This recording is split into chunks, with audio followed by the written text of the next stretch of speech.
No século XX, o cinema surgiu como uma nova forma de entretenimento. Suas origens vêm desde 5000 a.C., quando os chineses criaram o teatro de sombras.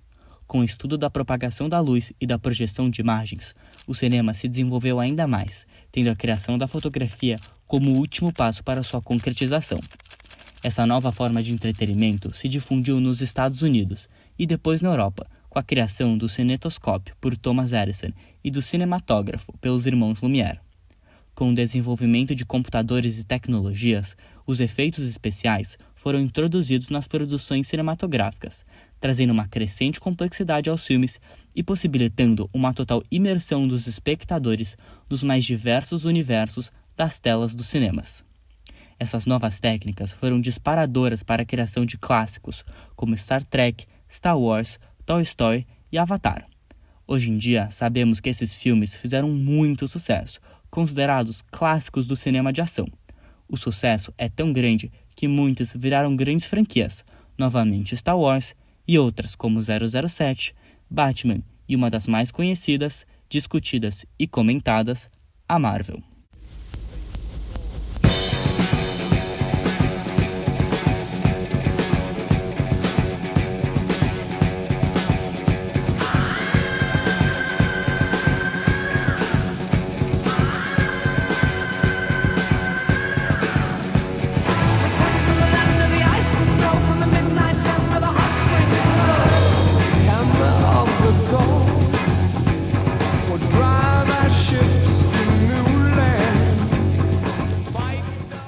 A história da Marvel é relativamente recente, se iniciando no século passado, em 1939, quando foi criada por Martin Goodman. Na época, a empresa era chamada de Timely Comics e contava com a criação de quadrinhos de super-heróis, já empregando o famoso Stan Lee como editor. Ao longo das décadas, a Marvel passou por altos e baixos, e na década de 80, os famosos personagens ganharam filmes e séries na TV. As histórias da Marvel eram todas muito bem recebidas pelo público, uma vez que tinham elementos muito próximos aos da realidade, humanizando as histórias por meio dos personagens que passam por problemas comuns e cotidianos. Um grande exemplo é o Homem-Aranha, um dos mais conhecidos super-heróis, um adolescente enfrentando os problemas dessa fase da vida, além de também ter que lidar com seus poderes e novas responsabilidades. Por causa dos filmes produzidos na época, a empresa entrou em um novo setor, o de merchandising, quando começou a vender produtos com os personagens estampados. Na década de 90, a Marvel teve vários problemas financeiros. Mesmo assim, a produtora conseguiu dar a volta por cima, iniciando o capítulo de muito sucesso com o lançamento de Homem de Ferro em 2008. Desde então, o universo cinematográfico vem crescendo imensamente, com o lançamento de diversos filmes, tornando a Marvel a gigante que conhecemos hoje em dia. Com a trajetória da Marvel em mente, podemos nos encaminhar para a questão que vai nortear esse vídeo. Como a Marvel atualiza a indústria cultural e modifica o cinema tradicional?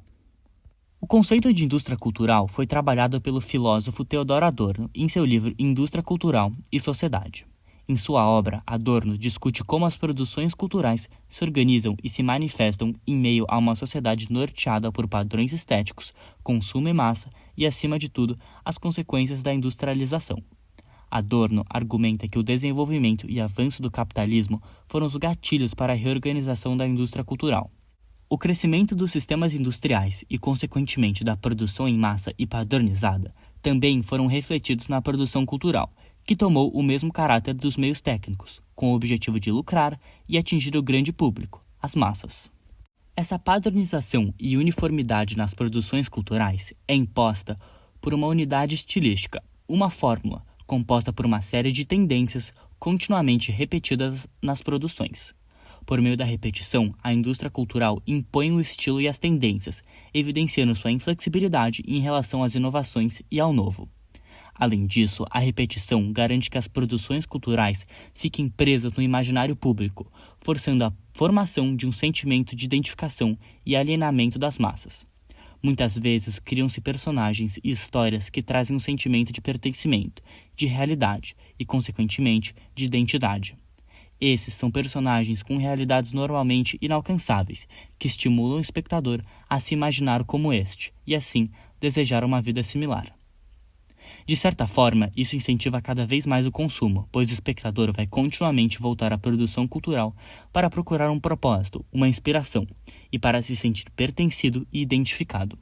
Esse eterno ciclo da vontade de se sentir pertencido não só incentiva mais o consumo, algo bem característico da indústria cultural, mas também aliena o espectador, que busca fugir da realidade ao mergulhar na produção cultural. Ao longo da minha pesquisa, cheguei à conclusão que Adorno odiaria a Marvel. Podemos dizer isso, pois ela representa tudo o que ele criticou em sua obra. A Marvel é uma consequência da formação da indústria cultural.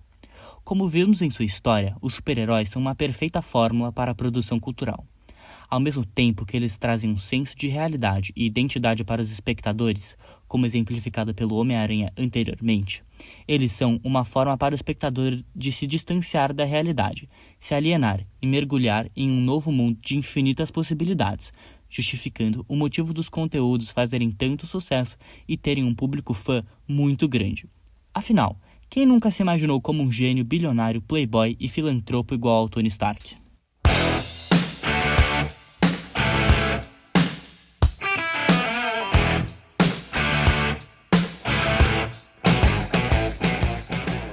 Somado ao apelo com o público, os super-heróis dão a possibilidade para as produtoras de lucrarem infinitamente com seus personagens. Através de brinquedos, roupas, parques de diversão e hotéis, ou seja, tudo que compõe o merchandising, as empresas conseguem maximizar seus lucros ao mesmo tempo que fixam cada vez mais os personagens no imaginário popular, criando um ciclo incansável de filmes, personagens e constantes novas franquias, representando a produção em massa de conteúdo característica da indústria cultural de Adorno e a alienação do espectador, que fica preso nesse infinito ciclo de produção de conteúdo por meio de uma sensação de produtos inesgotáveis. Podemos relacionar a produção em massa de conteúdos da Marvel à sua compra feita em 2008 pela Disney. De acordo com um artigo publicado pelo jornal The Guardian, a transação foi de 4 bilhões de dólares. A Disney viu na Marvel uma oportunidade de atingir um novo público, de novas idades e contextos, além de poder aproveitar dos mais de 5.000 personagens já existentes e conhecidos. De acordo com a Forbes, hoje em dia a Marvel pode valer mais de 50 bilhões de dólares, algo que evidencia o real potencial da empresa e como a Disney acelerou o mesmo.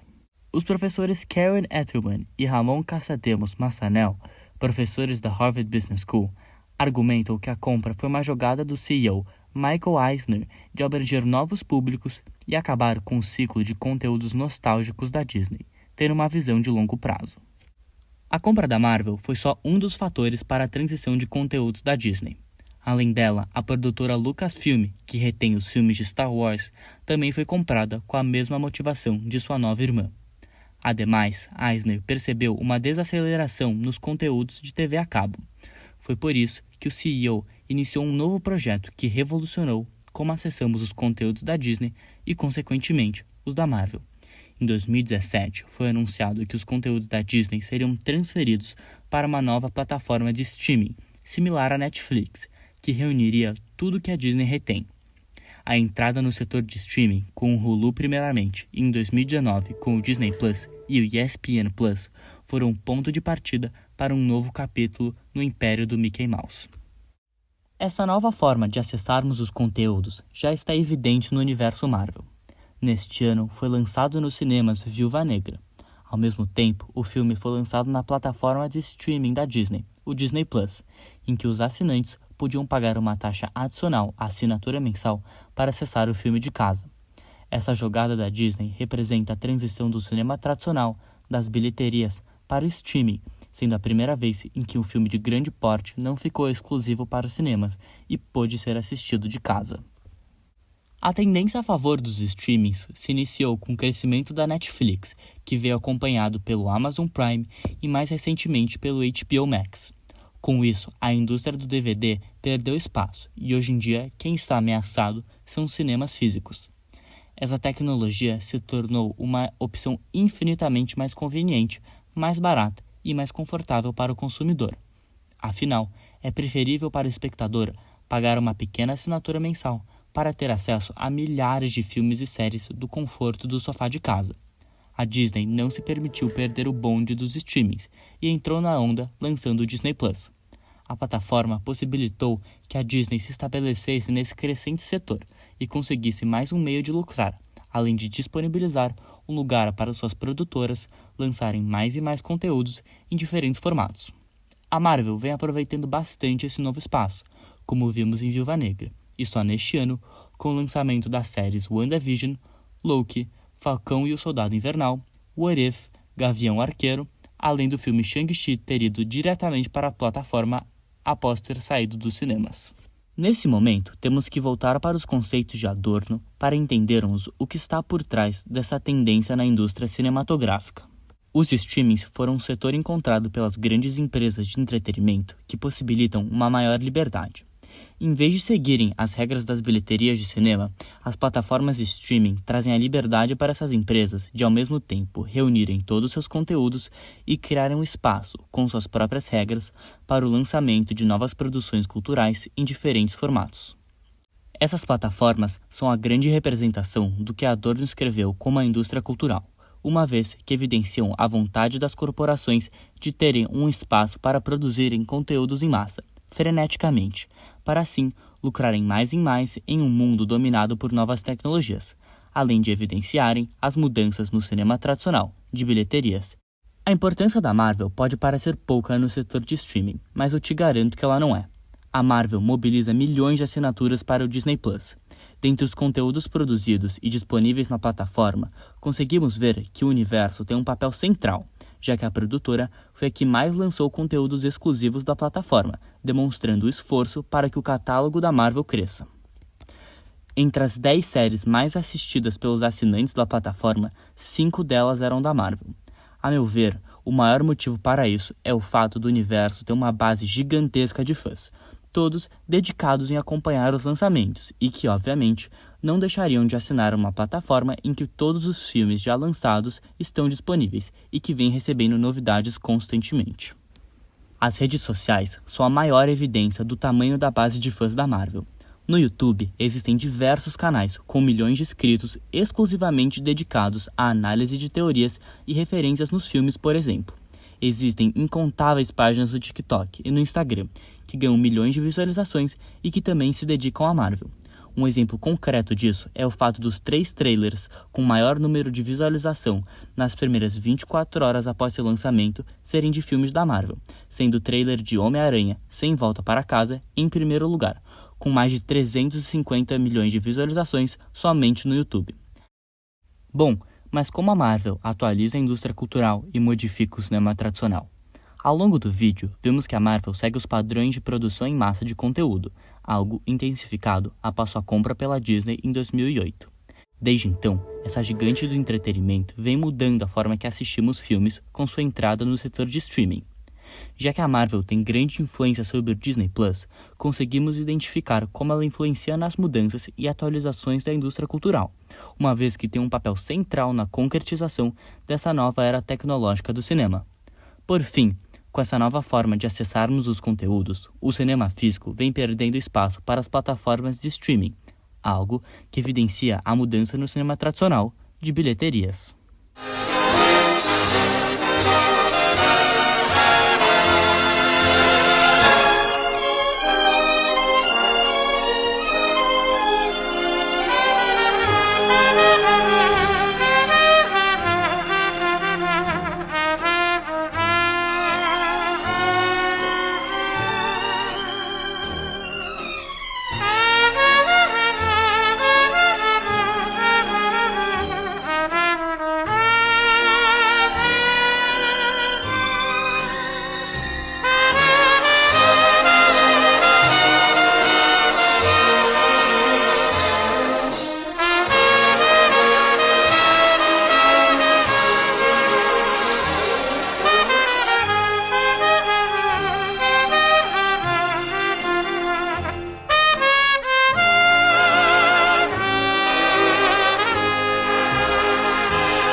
allergic to the Midwest. What? Electra. Nossa, ele é frio. Did honestly, I